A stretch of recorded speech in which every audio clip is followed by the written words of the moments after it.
Good morning, students. Today we are going to start the factors affecting enzymatic activity. हमने activation energy का concept पढ़ा, substrate से product कैसे बनता है ये हमने पढ़ा, एक्जोथर्मिक एंडोथर्मिक रिएक्शंस के बारे में डिस्कस किया।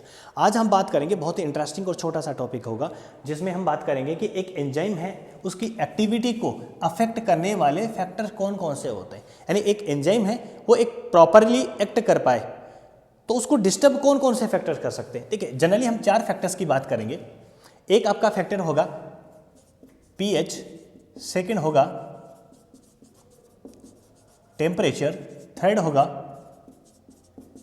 सबस्ट्रेट कंसंट्रेशन और फोर्थ होगा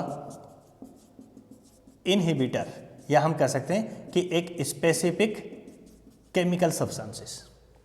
ठीक, ये 4 पॉइंट हम डिस्कस करेंगे कि एंजाइमेटिक एक्टिविटी को ये pH, temperature, concentration of substrate और जो इनहिबिटर होते हैं वो क्या कर सकते हैं, अफेक्ट कर सकते हैं। 1 बाय 1 लेते हैं। ठीक है, आपको पता है कि एक एंजाइम है वो एक्चुअल में क्या है, प्रोटीन है। ठीक है, और प्रोटीन की कौन सी structure, tertiary structure. Tertiary structure होती है वही क्या बनाती है, एंजाइम्स बनाती है। अब यदि उसकी जो सराउंडिंग जो कंडीशंस हैं जिसके अंदर वो एक्टिव है ना, उस कंडीशन को यदि आप चेंज कर दें तो एंजाइम प्रॉपर्ली वर्क नहीं कर पाएगा। ठीक है, तो क्या क्या हो सकता है, सबसे पहले हम पीएच की बात कर लेते हैं। किसकी बात कर लेते हैं, पीएच की बात कर लेते हैं। मान लीजिए ये हमने बनाया है, यहाँ पे पीएच है और यहाँ पे एंजाइम की एक्टिविटी है। ठीक, अब देखिए आपके एनसीईआरटी में एक प्लॉट बनाया हुआ है ना, ये प्लॉट अपन समझ लेते हैं। एक ग्राफ बनाया हुआ, वो ग्राफ क्या कह रहा है। एक एंजाइम है वो एक पर्टिकुलर पीएच पे काम करता है। आपका जो एंजाइम है वो एक पर्टिकुलर पीएच पे काम करता है। वो पीएच कुछ भी हो सकती है। मान लीजिए वो पीएच आपकी 4 है, 4 पीएच पे उसकी जो एफिशिएंसी होती है वो क्या होती है, मैक्सिमम होती है। देखो मैक्सिमम एक्टिविटी, ये एंजाइमेटिक एक्टिविटी ली अपने 4 पीएच पे वो एंजाइम मैक्सिमम अफेक्ट करता है, बहुत अच्छे से काम करता है एंजाइम। अब यदि आपने पीएच कम कर दी, आपने पीएच कम कर दी, देखो ये कम है, यहाँ भी कम है ना, पीएच आपने कम कर दी तो एंजाइमेटिक एक्टिविटी है वो भी क्या होगी, रिड्यूस होगी। इस ऑप्टिमम पीएच से यदि आपने बढ़ा दी है, आपने पीएच बढ़ा दी है, आपने पीएच यहाँ कर दी है, तब भी देखो क्या हो रहा है, कम हो रही है।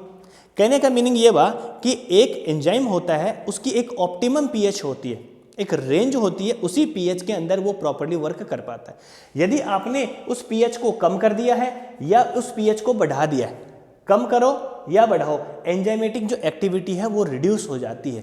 वो मैक्सिमम एफिशिएंसी है वो एक पर्टिकुलर पीएच के ऊपर काम कर सकती है। उस पर्टिकुलर पीएच को हम क्या कहते हैं, ऑप्टिमम पीएच के नाम से जानते हैं। समझ में आएगी भाई, सीधी सी बात है। चलो दूसरी बात हम करें, यदि अपन टेम्परेचर का केस ले तो टेम्परेचर के केस में भी ऐसा ही होगा। हर एक एंजाइम होता है वो किसी न किसी एक पर्टिकुलर टेम्परेचर पे वो प्रॉपर्ली एक्ट करता है। ठीक है, मान लीजिए वो आपका टेम्परेचर है, हम लेते हैं 27 डिग्री सेल्सियस है। ठीक है, इस पीएच, इस टेम्परेचर के ऊपर, यहाँ पे हमने टेम्परेचर लिया है, इस टेम्परेचर के ऊपर इसकी मैक्सिमम एफिशिएंसी होती है। प्लॉट वैसा ही बनेगा, ये इसकी ऑप्टिमम टेम्परेचर है। ठीक है, यहाँ पे इसके देखो मैक्सिमम एंजाइमेटिक एक्टिविटी है। इस टेम्परेचर से यदि आप कम करोगे तब भी एंजाइमेटिक एक्टिविटी कम होगी, इस टेम्परेचर से आप यदि बढ़ा दोगे तब भी एंजाइमेटिक एक्टिविटी कम हो जाएगी। देखो आपका एंजाइम प्रोटीन से बना है तो आपको इतना समझना चाहिए कि यदि आपने टेम्परेचर कम रखा है तो आपका जो एंजाइम है वो एक्टिव ही नहीं होगा, इनएक्टिवेट होगा आपका एंजाइम, कुछ भी काम नहीं कर पाएगा। यानी एंजाइमेटिक एक्टिविटी क्या होगी, रिड्यूस होगी, सबस्ट्रेट से प्रोडक्ट नहीं बनेगा। यदि आपने टेम्परेचर को क्या कर दिया, बढ़ा दिया, ऑप्टिमम टेम्परेचर से बहुत ज़्यादा कर दिया। अब आपको पता है कि एंजाइम है वो प्रोटीन का बना होता है, यदि आपने टेम्परेचर बढ़ा दिया तो उसकी जो टर्सरी स्ट्रक्चर है वो डैमेज हो जाएगी, एंजाइम क्या हो जाएगा, डीनेचर्ड हो जाएगा। एंजाइम क्या हो जाएगा, डीनेचर्ड एंजाइम हो जाएगा। तो इसका भी समरी क्या निकल के सामने आता है कि हर एक एंजाइम होता है उसकी एक पर्टिकुलर पीएच होती है, पर्टिकुलर टेम्परेचर होता है। उस पर्टिकुलर पीएच को, पर्टिकुलर टेम्परेचर को हम क्या कहते हैं, optimum pH and optimum temperature कहते हैं। इससे कम पीएच और टेम्परेचर होगा तब भी रिड्यूस हो जाएगी एंजाइमेटिक एक्टिविटी, इससे आपने ज़्यादा किया है ऑप्टिमम से तब भी एंजाइमेटिक एक्टिविटी रिड्यूस हो जाएगी। समझ में आ गई बात? ठीक है, बहुत बढ़िया। अब एक चीज़ अपन करते हैं कि बहुत डिफरेंट जो ऑर्गेनिजम्स होते हैं उनके अंदर जो एंजाइमेटिक एक्टिविटी होती है वो डिफरेंट होती है टेम्परेचर के अकॉर्डिंग। यदि अपन बात करें तो जैसे एक बैक्टीरिया है आपका थर्मस एक्वेटिक्स, ये कहाँ में मिलता है भाई? ये मिलता है आपको हॉट स्प्रिंग के अंदर, जो गर्म झरने होते हैं पानी के वहाँ पे मिलते हैं। और ये वहाँ का जो टेम्परेचर होता है वो near about 80 to 100 degree Celsius होता है। अब 80 to 100 डिग्री सेल्सियस में ये बैक्टीरिया सर्वाइव कर रहा है, तो इसके अंदर प्रेजेंट जो आपका एंजाइम है उसकी एक्टिविटी भी क्या होगी, 80 से लगभग 100 डिग्री सेल्सियस होगी, वहाँ पे वो सर्वाइव कर सकता है। उसका ऑप्टिमम टेम्परेचर कितना हो गया, 80 डिग्री सेल्सियस हो गया। लेकिन यदि हम ह्यूमन बॉडी की बात करें तो ह्यूमन बॉडी का नॉर्मल टेम्परेचर कितना होता है भाई, 37 डिग्री सेल्सियस होता है। तो अपनी बॉडी में जितने भी एंजाइम काम करेंगे, अपनी बॉडी में जितने भी एंजाइम काम करेंगे उनका ऑप्टिमम टेम्परेचर कितना होना चाहिए, 37 डिग्री सेल्सियस होना चाहिए। इससे यदि कम होता है तब भी अफेक्ट होगा, इससे ज़्यादा होता है तब भी अफेक्ट होगा। ये पीएच और टेम्परेचर वाली बात समझ में आ गई? बहुत सी सिंपल सी चीज़ है, बस इस ग्राफ को समझना है कि ये ऑप्टिमम इसकी पीएच है या फिर टेम्परेचर है। इससे कम होगा तब भी इफेक्ट होगा और इससे ज़्यादा होगा तब भी इफेक्ट होगा। पीएच और टेम्परेचर समझ में आ गया। तीसरा पॉइंट, थर्ड पॉइंट अपन लेते हैं। थर्ड पॉइंट क्या है, कंसंट्रेशन ऑफ सबस्ट्रेट। इन दोनों में सबसे ज़्यादा इंपॉर्टेंट यही है ना, कंसंट्रेशन ऑफ सबस्ट्रेट। इसका भी एक ग्राफ है, ये ग्राफ के थ्रू हम समझेंगे। ये एक्स एक्सिस से अपने लिया है, इसका वाई एक्सिस लिया है, ठीक।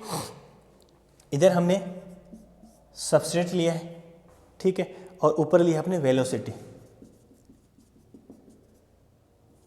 ऑफ रिएक्शन, कि रिएक्शन जो है उसकी वेलोसिटी क्या है। देखिए इसको एक सिंपल एग्जांपल से हम समझते हैं।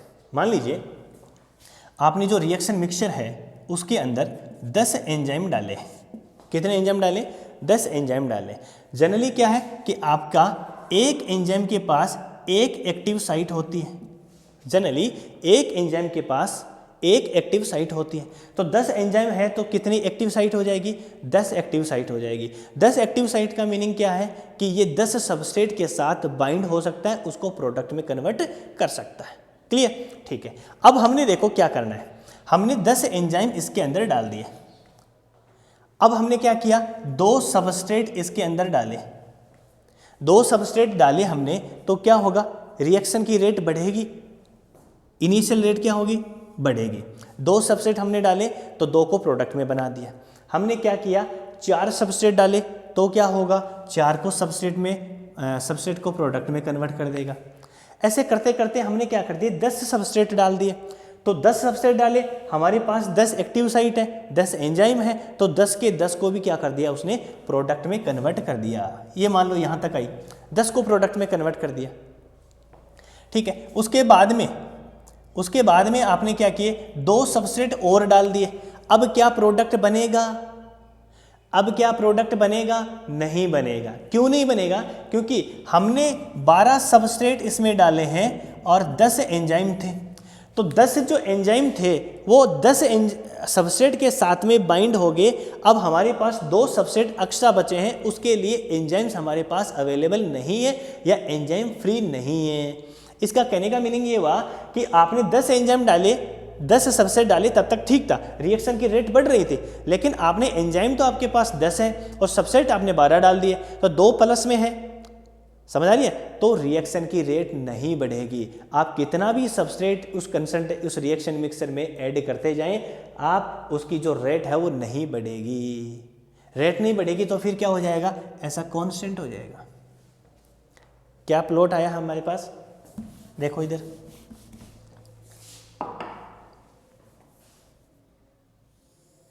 ये प्लॉट आएगा। ये प्लॉट आपको क्या कह रहा है कि धीरे धीरे जो रिएक्शन की रेट है वो बढ़ रही है, है ना। देखो यहाँ पे ये सबस्ट्रेट की कंसंट्रेशन मान लीजिए यहाँ कुछ थी, यहाँ कुछ थी, है ना, यहाँ पे कुछ थी, यहाँ पे कुछ थी, यहाँ क्या थी, यहाँ क्या थी। अब देखो मिला उसको, हमने शुरू में बढ़ाया, सबसेट बढ़ाया, इसकी वेलोसिटी बढ़ी, ठीक है, वेलोसिटी बढ़ी, वेलोसिटी बढ़ी, वेलोसिटी बढ़ी, वेलोसिटी बढ़ी, यहीं आ रहा है वापस, ये भी यहीं आ रहा है, यानी यहाँ पे मैक्सिमम होगी। ये जो वेलोसिटी है आपकी, ये वेलोसिटी कैसी होगी, मैक्सिमम वेलोसिटी होगी रिएक्शन को, जिसको हम क्या बोलेंगे, वी मैक्स के नाम से जानेंगे। यहाँ पे वेलोसिटी मैक्सिमम है, उसके बाद में जो ये लाइन है वो एकदम क्या हो गई, फ्लैट हो गई, कोई भी चेंजेस नहीं आए, ये लो एकदम फ्लैट हो गई, कोई चेंज। आपने सबसेट की कंसंट्रेशन बढ़ाना जारी रखी, सबसेट बढ़ाया आपने, लेकिन प्रोडक्ट नहीं बना, प्रोडक्ट बनने की जो वेलोसिटी थी वो यहाँ आकर के रुक गई, तो इसको हमने क्या कह दिया, वी मैक्स कह दिया, यानी यहाँ पे जो वेलोसिटी है वो आपकी मैक्सिमम है। बात समझ में आई क्या। आपने सबसेट यहाँ पे वी मैक्स आ गया हमारे पास, हाँ, लेकिन यहाँ पे देखो क्या है, हमने सबसेट ऐड करते गए, लेकिन प्रोडक्ट नहीं बनेगा भाई, ये मैक्सिमम वेलोसिटी आपके पास आ गई। यदि मैं इसकी बात करूं इसकी वी मैक्स है, इसकी हाफ यदि वेलोसिटी लेऊं, वी मैक्स है उसकी हाफ वेलोसिटी लेऊं तो आपको यहाँ पे नजर आएगी वी मैक्स बाई 2, मैं इसको लिख देता हूँ। यहाँ पे देखो ये आपकी मैक्सिमम वेलोसिटी है, उसकी हाफ वेलोसिटी है, इसको मैंने क्या लिख दिया, वी मैक्स बाई 2 लिख दिया। यहाँ पे सबस्ट्रेट की जो कंसंट्रेशन होती है उसको हम क्या कहते हैं, के एम के नाम से जानते हैं। याद करना, यहाँ से अच्छा क्वेश्चन बनता है। के एम क्या है, के एम है वो सबस्ट्रेट की कंसंट्रेशन, है ना। के एम को माइकेली कांस्टेंट के नाम से भी जानते हैं, माइकेली कांस्टेंट के नाम से, माइकेली मिचेल कांस्टेंट, माइकेली मेंटेन कांस्टेंट के नाम से जानते हैं, है ना। केमिस्ट्री में आपने पढ़ा होगा, माइकेली मेंटेन कांस्टेंट के नाम से जानते हैं। और ये केम किसको रिप्रेजेंट कर रही है, केम रिप्रेजेंट कर रही है सबस्ट्रेट की कंसंट्रेशन को, जहां पे जो वेलोसिटी होती है वो वी मैक्सिमम हाफ होती है। क्या कहा मैंने, K M is the Michaelis Menten constant, it is a concentration of substrate, ये सबस्ट्रेट की वो कंसंट्रेशन है जहां पे वी जो होती है, वेलोसिटी होती है, वो कितनी होती है, मैक्सिमम की हाफ होती है, वी मैक्सिमम हाफ होती है, इसको वी मैक्स बाई 2 कहते हैं। यहाँ पे आपकी मैक्सिमम वेलोसिटी होती है। यहाँ बात समझ में आई कि नहीं है, बोलो फटाफट। एक चीज देखो सॉरी, आपका एक कोई सब्सटेंस है, उसकी केएम कम है, केएम कम है, इसका मतलब क्या हुआ कि एक केएम ज़्यादा है, एक कम है, एक केएम मान लीजिए ज़्यादा है। यहाँ पे कोई किसी का वी मैक्सिमम आता है, तो यहाँ पे इसका जो सबस्ट्रेट की जो कंसंट्रेशन है कम चाहिए इसको, और वेलोसिटी बढ़ा देता है, बहुत ज़्यादा कर देता है। जबकि जिसका वी मैक्सिमम मान लीजिए यहाँ आता है किसी दूसरे एंजाइम का, ये मान कोई दूसरा एंजाइम है, उसकी V maximum V max by 2 यहाँ आती है, इसका के एम ये है। के एम हमें क्या रिप्रेजेंट करता है, के एम हमें ये बताता है कि आपने कितने सबस्ट्रेट डाले जिसकी वजह से वेलोसिटी है वो इतनी इंक्रीज हो गई। आपने मान लीजिए कुछ एक्स सबस्ट्रेट आपने ऐड किए हैं और इसकी वी मैक्सिमम इतनी जल्दी आ गई। आपको दूसरे केस में क्या हो रहा है, इतनी ज़्यादा आपको सबस्ट्रेट डालने पड़ रहे हैं, तब जाकर के उसका वी मैक्स वाई आ रहा है। अब वी मैक्सिमम तो कितना भी हो सकता है, समझा ना, उसका हाफ की अपन बात करें तो इसको हाफ अचीव करने में इतने ही सबस्ट्रेट डालने पड़े, और इस दूसरे एंजाइम को वी मैक्सिमम हाफ आने के लिए इतना सबस्ट्रेट डालना पड़ा। तो एफिशिएंट एंजाइम कौन सा हुआ, जो फर्स्ट वाला जो है वो आपका एफिशिएंट एंजाइम हुआ। क्यों, क्योंकि उसकी जो केएम की वैल्यू है वो बहुत कम है। नीट में ऐसा क्वेश्चन यहाँ से बन सकता है। क्या कहा मैंने, एक बार वापस रिपीट कर रहा हूँ। हमने ये सब समझ लिया कि जैसे जैसे हमने सबस्ट्रेट ऐड किया, सबस्ट्रेट ऐड करने के बाद उसकी वेलोसिटी बढ़ती गई, लेकिन एक ऐसी रेट आई उसके बाद में हमने कितना भी सबस्ट्रेट ऐड किया उसके बाद उसकी वेलोसिटी नहीं बढ़ती है। उस वेलोसिटी को, मैक्सिमम वेलोसिटी को हम वी मैक्स के नाम से जानते हैं। उसके बाद आपका जो ग्राफ है वो एकदम फ्लैट हो जाता है। ठीक है, क्यों होता है? क्योंकि उसमें जितने आपके पास एंजाइम थे वो सारे के सारे इंगेज हो गए सबस्ट्रेट को प्रोडक्ट बनाने में। अब आपके पास कोई एंजाइम फ्री नहीं है जो एक्स्ट्रा सबस्ट्रेट को प्रोडक्ट में कन्वर्ट कर सके। इस वजह से ये जो ग्राफ है आपका फ्लैट हो जाता है, स्टेशनरी फेज में आ जाता है। ठीक, दूसरी चीज़ हमने कहा कि ये वी मैक्स है, इसका वी मैक्स बाई 2 क्या होगा? इसकी हाफ हो जाएगी। मान लीजिए ये 10 है तो इसका हाफ क्या होगा? 5 हो जाएगा। यहाँ पे 5 है। यहाँ पे अपन यदि सबस्ट्रेट की कंसंट्रेशन चेक करते हैं तो सबस्ट्रेट की कंसंट्रेशन हमको क्या मिलती है? Km मिलती है, उसको Km के नाम से जानते हैं। ये एक 2 साइंटिस्ट थे, उन साइंटिस्ट ने इसको नाम दिया था Km, है ना। इसको हम कहते हैं माइकेली Menten constant. माइकेली Menten constant it is the concentration of the substrate. ये सबस्ट्रेट की उस कंसंट्रेशन को बताता है जहाँ पे V मैक्स बाई 2 होती है, यानी जो वेलोसिटी होती है वो कितनी होती है? मैक्सिमम की हाफ होती है। यहाँ तक बात समझ में आएगी? ठीक है, अब हमको क्या करना है, 2 एंजाइम हमारे पास है, एंजाइम 1 एंजाइम 2, इनके बीच में कंपैरिजन करना है हमें, क्या कि कौन सा एंजाइम ज़्यादा एफिशिएंट है। अब मुझे एक बात बताओ कि एक एंजाइम है जो बहुत कम सबस्ट्रेट है लेता है और उसको जो V मैक्स बाई 2 है, जो हाफ मैक्सिमम वेलोसिटी है, वो बहुत जल्दी ही अचीव कर लेता है, कम टाइम में अचीव कर लेता है। एक दूसरा एंजाइम है जिसको बहुत ज़्यादा आप सबस्ट्रेट डालोगे और उसके बाद वो V मैक्स बाई 2 लेता है, तो एफिशिएंसी किसकी ज़्यादा हुई? फर्स्ट एंजाइम की ज़्यादा हुई। यहाँ पे देखो, एक हमने ये Km बनाया है, एक Km यहाँ पे बनाया, यहाँ पे सबस्ट्रेट की कंसंट्रेशन हमें इतनी ही ऐड करनी है तो V मैक्स बाई 2 आ जाता है। ठीक है, इसमें इतना ज़्यादा सबस्ट्रेट हमें डालना है, उसके बाद V मैक्स बाई 2 आता है। कहानी समझ में आएगी? जिसका 2 एंजाइम होंगे जिनकी Km की वैल्यू कम होगी वो उतना ही ज़्यादा क्या होगा? एफिशिएंट होगा, क्योंकि उसको V मैक्स बाई 2 अचीव करने के लिए बहुत कम सबस्ट्रेट की रिक्वायरमेंट होती है। क्लियर होगी बात? चलिए अब हम लास्ट बात करते हैं फोर्थ फैक्टर। फोर्थ फैक्टर आपका है इनहिबिटर। इनहिबिटर जो होता है एक एंजाइम की एक्टिविटी को कैसे इफेक्ट कर सकता है। ठीक है, फिर अपना जो फैक्टर्स हैं वो खत्म हो जाएंगे। देखिए इनहिबिटर क्या होते हैं?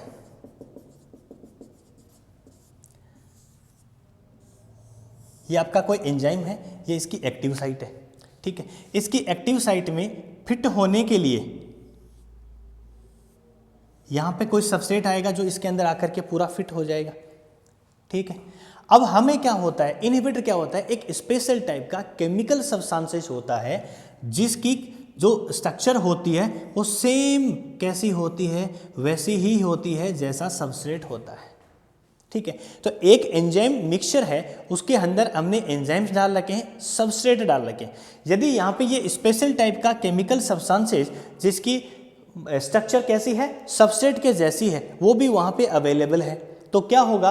ये दोनों आपस में क्या करेंगे? कंपटीशन करेंगे और सबस्ट्रेट यहाँ पे बाइंड हो उससे पहले ही इनहिबिटर आकर के इस एंजाइम की एक्टिव साइट के साथ आकर के बाइंड हो जाते हैं। ठीक है, तो एंजाइम है उसकी एक्टिविटी जो थी सबस्ट्रेट को प्रोडक्ट में कन्वर्ट करने की, वो क्या हो जाती है? रिड्यूस हो जाती है। वो समझ में आया? इसी वजह से ऐसे केमिकल सब्सटेंसेस को हम क्या कहते हैं? इनहिबिटर के नाम से जानते हैं, जो एंजाइम की एक्टिविटी को इनहिबिट करने का काम करते हैं, रोकने का काम करते हैं। इनहिबिटर समझ में आया क्या? वापस रिपीट कर रहा हूं, एंजाइम की जो एक्टिव साइट होती है ना, उसके अंदर एक सबस्ट्रेट होता है, उसके अंदर भी उसकी स्ट्रक्चर ऐसी होती है कि एंजाइम की एक्टिव साइट के अंदर आकर के फिट हो जाए। जैसे एक की होता है, उसका एक पर्टिकुलर लॉक होता है, तो की लॉक मैकेनिज्म के थ्रू एंजाइम और जो सबस्ट्रेट हैं आपस में फिट होते हैं। एक ऐसा सब्सटेंस है, केमिकल सब्सटेंस है, जिसकी स्ट्रक्चर भी उस सबस्ट्रेट के जैसी ही है, तो वो एंजाइम जो वो इनहिबिटर होता है वो क्या करता है? सबस्ट्रेट को यहाँ पे एंजाइम की एक्टिव साइट पे बाइंड नहीं होने देता है। आपका जो इनहिबिटर होता है वही आकर के एंजाइम की एक्टिव साइट पे बाइंड हो जाता है, जिससे सबस्ट्रेट है उससे क्या नहीं बनेगा? प्रोडक्ट नहीं बनेगा, यानी एंजाइमेटिक एक्टिविटी क्या होगी? रिड्यूस होगी। ऐसे सब्सटेंसेस को हम क्या कहते हैं? इनहिबिटर का नाम देते हैं। बोलो यहाँ से समझ में आया कि नहीं? ठीक है, अब एक एग्जाम्पल लेकर के हम समझ लेते हैं। मान लीजिए एक सबस्ट्रेट है सक्सीनेट। ठीक है, ये एक एंजाइम के साथ काम करता है। ठीक है, एंजाइम है succinate dehydrogenase. Succinate dehydrogenase, I think it is visible to you, right? दिख रहा। सक्सीनेट आपका सबस्ट्रेट है, ये आपका एंजाइम है।